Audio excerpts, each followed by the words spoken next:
Welcome, boys and girls from YouTube. My name is Sloth. This is the Sloth Watch, and thanks a lot for stopping by. On today's video, it is finally time. We can finally talk about the Dark Lady.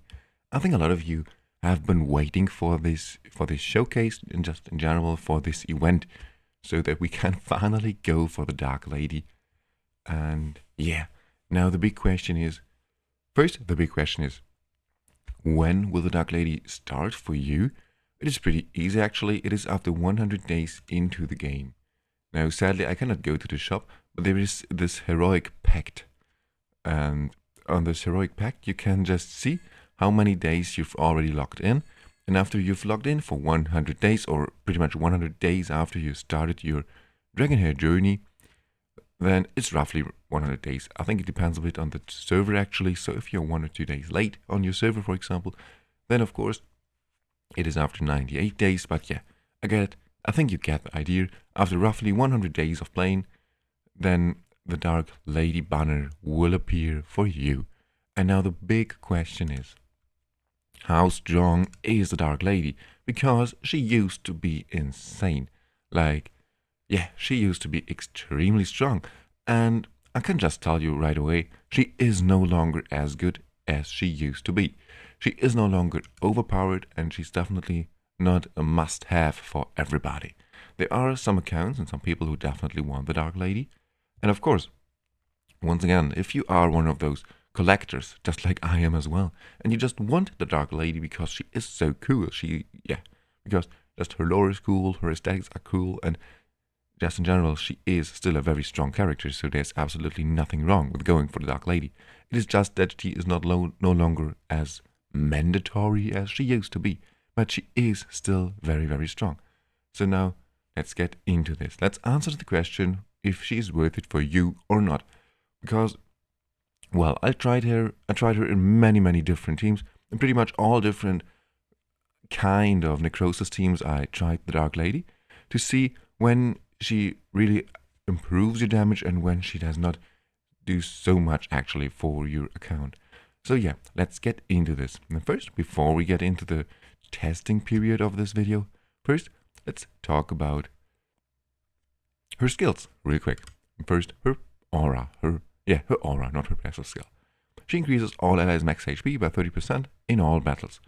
Perfect, just a very good aura, very generic, just a normal stat. HP is a very common stat. And yeah, increasing this by 30% is very nice. We absolutely take this. Very cool aura, because it is useful in all battles. We always like to see those auras.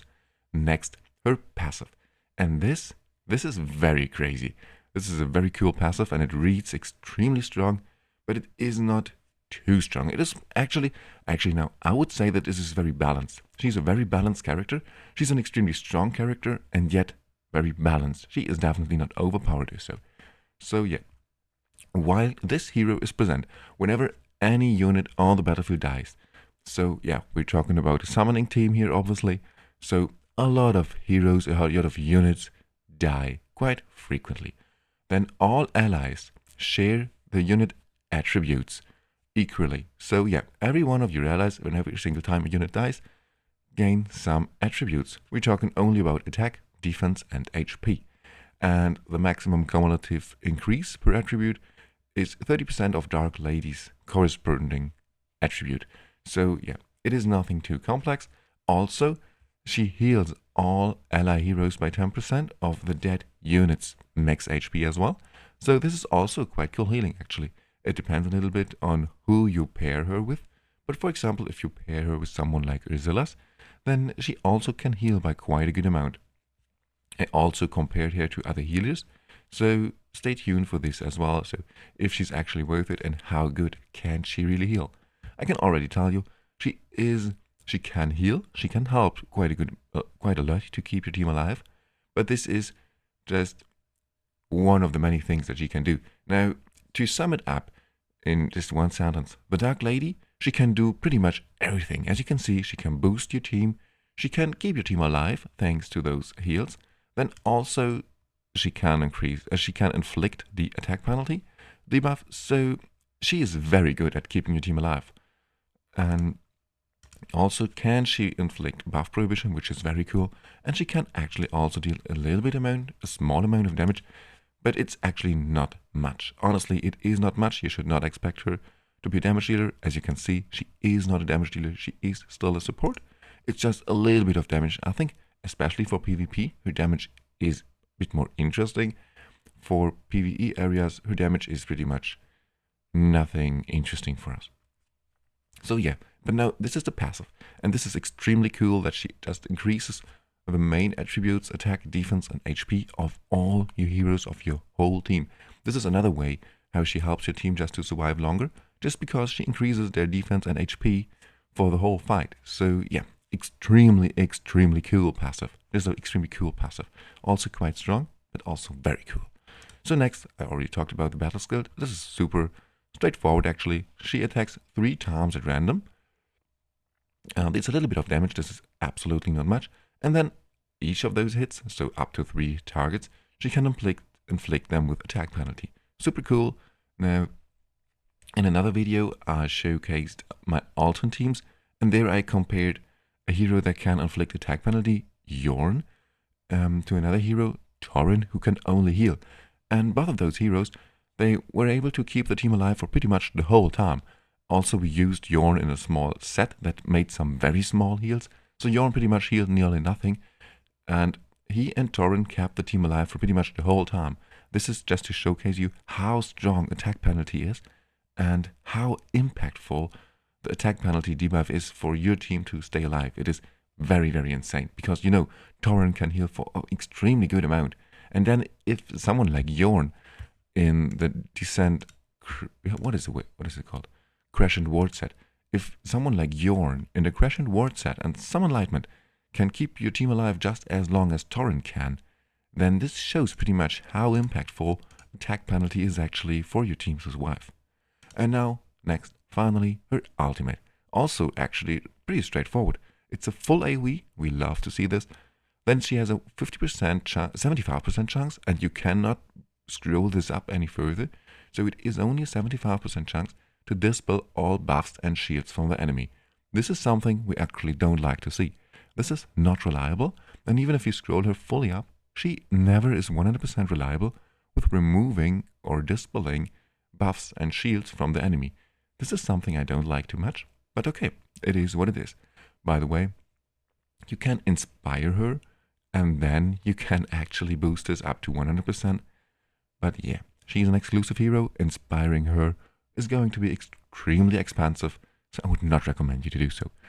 And then yeah, she deals a good amount of damage. She hits twice, and then each hit also inflicts buff prohibition. This is very cool. Full AoE buff prohibition. It's a multi-hit, even though it only hits twice.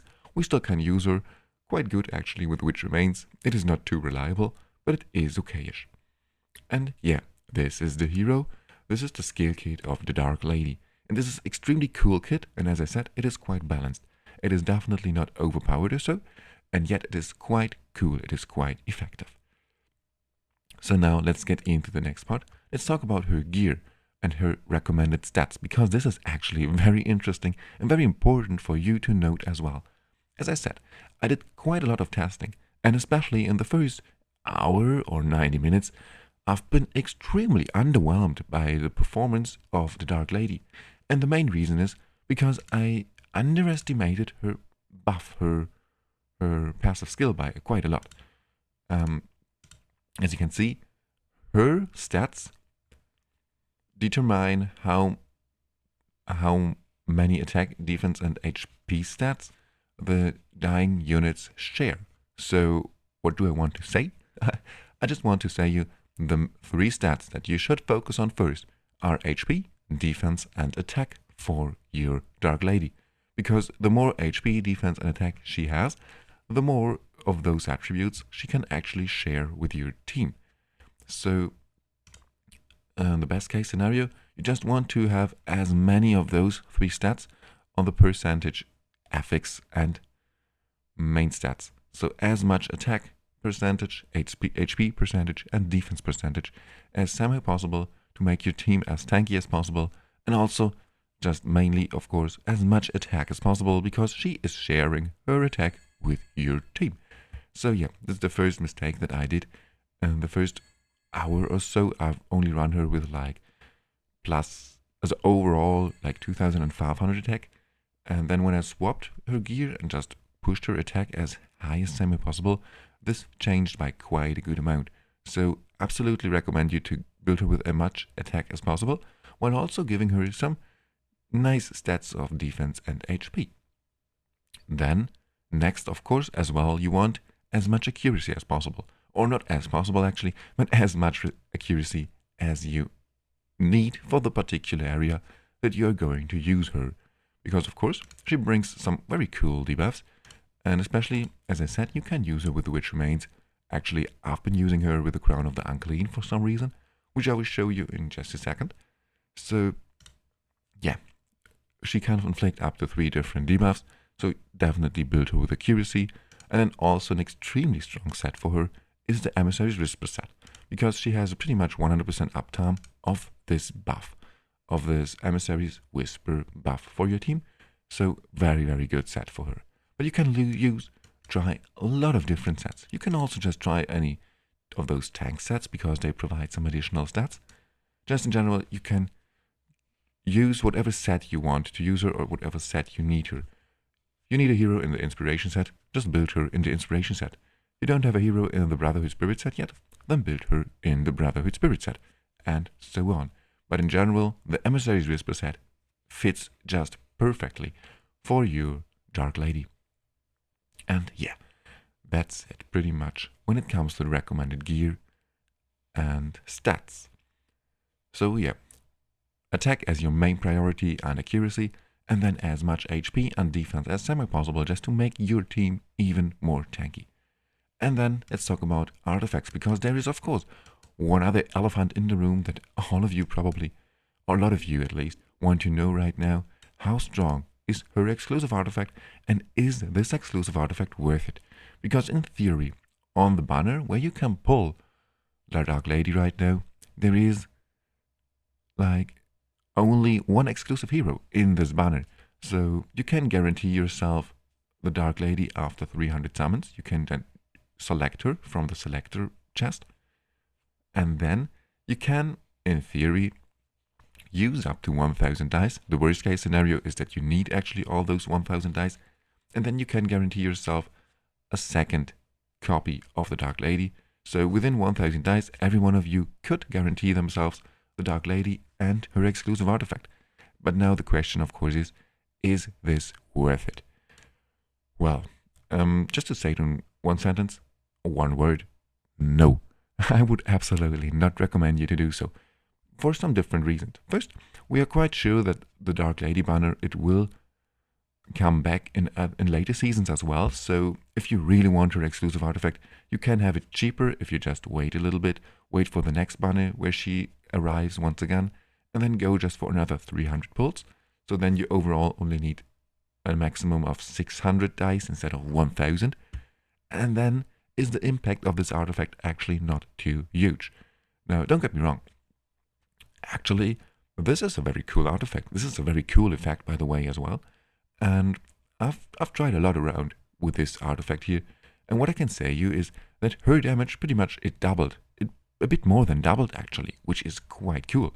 Just in general, to double your damage with an artifact is insane. Now the problem is, this hero is not designed to be a damage dealer. The Dark Lady is designed to be a support, so doubling her damage is not too impactful. And especially now for PvE, this is not interesting. Now, if our damage goes from 40,000 up to 80,000, it is quite cool. On the other hand, if your Lylvanas is dealing more than 1 million DPS, then well, those additional 40,000 DPS from this exclusive artifact, which costs you up to 700 dice, is absolutely not worth it. So this is why I would highly recommend, like 95% of you, to not go for the Supreme Crown for her exclusive artifact. Now, there is a reason when you really want, or when you should actually go for her exclusive artifact. The reason is, if you really are invested, or if you really enjoy PvP, then actually her artifact can be quite useful, because in PvP, every bit of damage counts. And since she is inflicting a lot of those debuffs, and not only she, but your whole team, hopefully can inflict some additional debuffs in PvP as well, then there, the Supreme Crown can actually be very, very cool. So this increased damage can be very useful there, but apart from PvP, I think this artifact is actually not so interesting. So I would only recommend you to go for the Supreme Crown if you are, like a very big spender, or if you just really want this artifact, and if you are just one of those guys who really enjoy PvP, then the Supreme Crown could be interesting for you. But in general, I would say like 95% of the player base can skip the Supreme Crown without losing anything. So yeah, the Supreme Crown, it is cool, but it is not groundbreaking. It is not mandatory for her to shine. And next, now we can talk about other artifacts as well, but she's pretty much she's a support, so you know all the strong artifacts that you could use her. For example, if you build her with a resistance, you could use the Titan Ribs, for example, or the Prismatic Cloak. If you just want her to stay alive, if you struggle to keep her alive, then you can give her some tanky items. For example, where is this grenade? There, the Drugos Blast Jar. I think it is no grenade, but it looks a bit like a grenade for me. Also very cool actually is the Rift Hourglass, because she already has a quite good uptime of the defense penalty. With the Rift Hourglass, she has pretty much 100% uptime of attack penalty, which is very cool. I hope I said attack penalty both of the times, and not defense penalty once or twice, then I'm very sorry. But of course, I'm talking about attack penalty. And yeah, that's it pretty much when it comes to the artifact. There is nothing too special here, I think. As I said, pretty generic support artifacts. Now, next, let's talk about her talents. There is actually nothing too special here as well. It pretty much depends just on where you want to use her, what teams you are going to use her. Have you enough accuracy or not? Are you using her in PvP? Then the Complete Focus, for example, is an extremely strong talent. If not, if you already have enough for the PvE area where you are using her, then you don't need this. So yeah, as always, when it comes to those talents, it depends a little bit on where you want to use her. Now, when it comes to her exclusive artifact, this is actually not always useful. For example, if you are using her in your Vortex team, then I think the Dragon God's Grace, her exclusive artifact, is actually not worth it at all. So then, once again, you can just go around or use the talent that you think fits the best for your particular situation right now. So yeah, but just to keep this in mind, her exclusive artifact, well, most of those exclusive heroes, we always want them to use their exclusive talent as well. Well, for the Dark Lady, sometimes this does not provide anything useful, especially for those 5 or 10-minute runs, then this is just not useful at all. So yeah, those are the talents, as I said. Just it depends very much on where you want to use her. Now, this was a quite long overview. I'm very sorry about this, but it is actually quite important, and there is a lot to mention just when it comes to the Dark Lady. Now, next, as I said, I tried her in a lot of different teams. And the very first thing I want to showcase you, I tried her in a lot of different Vortex teams. Also then, after Vortex, I tried her just a lot in the Drilling Ground and all those different team combinations. With Baldal and Levanis, without Baldal and Levanis, only with Bremza, and yeah. Now, what can I say you from all this testing? First, let me show you this screenshot here. This is also versus in the Drilling Ground. I used only a 5-minute runtime and not a 10-minute runtime, because a 10-minute runtime, of course, would be a bit more reliable, and I would prefer actually to showcase you a 10-minute run over a 5-minute run. The reason why I decided to go with a 5-minute run is just because the longer the run goes, the higher the damage output of Levanis gets, and I thought it was a bit more reliable to run 5 minutes instead of 10 minutes, especially since all those continental challenges are also only 5 minutes right now. So I thought it is a bit more reliable to use a 5-minute runtime. Now here, as you can see, with this straightforward Levanis team here, where we're using Levanis as our carry, we're using Bernate, the Dark Lady, Centralia, and Ursulas, all of those 4 heroes, just to boost our Levanis even further.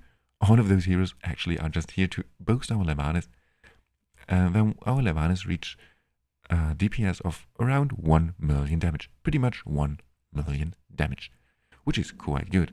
But of course, there's room for improvement. Now, if I run the exact same team with Tauren instead of the Dark Lady, our damage is still at 900,000. So it is roughly only around 10% more damage actually with the Dark Lady comparison to Tauren with the Solar King's Horn artifact. So this is what I said. She is good. She is designed quite cool, but she is not groundbreaking. She will not double your Levanis damage, which is absolutely fun. If Levanis damage would double once again, then this would be absolutely overpowered. So this is quite fun. Now, another reason why I've been actually comparing her to Tauren is because I tried her in Vortex as well, and what I realized is that once again, Tauren can keep the team alive pretty much as long as the Dark Lady does. Even though he heals for 3 times the amount than the Dark Lady, but she also can heal for a small amount. It is not as strong as Tauren's heal, but it is enough in combination with the attack penalty to keep your team alive for quite a long time. And then also, of course, because you increase your defense and HP stats by quite a good amount as well, so she can keep the team alive for pretty much the whole time as Tauren can. While she will increase your damage by something between 10 and 20%. Now, in the Vortex tries, it was always that when I compared Tauren to the Dark Lady there, then the damage increased by around 20%, which is quite cool. Definitely cool, but as I said, not groundbreaking. But of course, for Continental Challenge and so on, the strongest teams, the strongest Levanis teams, are definitely going to use the Dark Lady. Just because she will increase your damage a bit further. Now the big question is it worth it for you to go for the Dark Lady if you don't have Levanis? And then in theory, the answer is yes, because you can still use your Dark Lady to boost your Premza, for example, or to boost someone like your Isitarian, because she can also increase your Isitarian's damage by quite a good amount as well. I will probably just show you some small screenshots somewhere here on the screen in the next couple of seconds so that you can see it on your own, the comparison between those different teams. But you can increase your damage by quite a good amount. But on the other hand, actually I would still not recommend you to go for the Dark Lady if you don't have Levanis, because then it still costs you 300 dice. And then instead of going for the Dark Lady, I would actually recommend you to go for Levanis. So yeah. Now, what is the takeaway for you from this video? The Dark Lady is a very cool hero, and she is designed very cool. She is quite balanced in my opinion. She is not overpowered, and she is not mandatory for those summon teams. If you have her, it is very cool. And if you really enjoy summon just in general, and you want your summoning teams to perform even better in future content, then the Dark Lady is a very cool hero. Also, is she just an extremely cool, look at those aesthetics. She's like a very cool dragon lady, which is extremely cool. And also, is she time limited? So there are some reasons to go for the Dark Lady, but it is not that she is 100% time gated. We are quite sure that she will come back in future events as well. So you don't have to go for her now, because as I said, she is not overpowered. She will not skyrocket your whole account, but she is just very cool to increase your overall performance of your summoning teams, of all your necrosis teams. Because she will not only increase your Levanis damage, she will also heal your team, she will also increase your survivability. She brings some extremely strong debuffs, she has a multi-hit, full AoE ultimate, so in general she is still, please don't get me wrong, she still is an extremely strong character.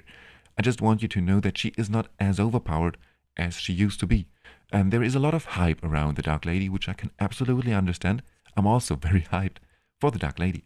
I just want you to know that she is no longer as super overpowered as she used to be. So please take it with a grain of salt. And don't expect your damage to double just because you now have the Dark Lady. But what is also extremely important to note is she, as I said, she can do it all pretty much on her own. Make your team survive, increase your damage, and heal your team as well. So in theory, you can just use the Dark Lady with some different summon heroes. You can use her as your only one support, or one of two supports. Just pair her with one big tank and then 3 damage dealers. This could be a very interesting team for PvP as well. And then for some different areas, a lot of PvE areas actually as well. So, and this is actually, I think, where the Dark Lady is going to shine the most. I think what makes her so strong is that she is capable of doing pretty much everything. So you can use her as your only support in combination with one tank maybe, and then still cover all important things. As I said, just to repeat this one last time, you can bring some quite cool heals. You can boost your damage, your team's stats. Then also can you just make your team alive thanks to those amazing attack penalty debuffs. And then also can you use her actually to inflict defense penalty as well, since she has a double hit, full AoE double hit on her ultimate. So this is still an extremely cool hero, an extremely versatile hero. So there are definitely reasons to go for her. And I think a lot of you should actually go for her, especially if you saved for her. If you saved your dice for her, you already have Levanis and you just want to increase your Levanis damage even further, then without a doubt, you should go for the Dark Lady. And yeah, I think that's it pretty much. If you have any further questions, if you want me to do some additional testing with the Dark Lady, or as I said, if you have any further questions, please let me know in the comments below. I'm very happy if you have any questions, and I'm very glad if I can help you with those questions. And as I said, I'm also very happy for all your input. If you want, as I said, me to test her in some other areas as well, in some particular teams and whatever, please let me know in the comments below, and I will do this for future content. But well, that's it for today. Thank you very much for stopping by. I really hope that this guide was helpful for you, and let me know if you are also as hyped as I am for the Dark Lady, because I'm still extremely hyped and looking forward for pulling her. But yeah, that's it for today. Thank you very much, and see you in the next one.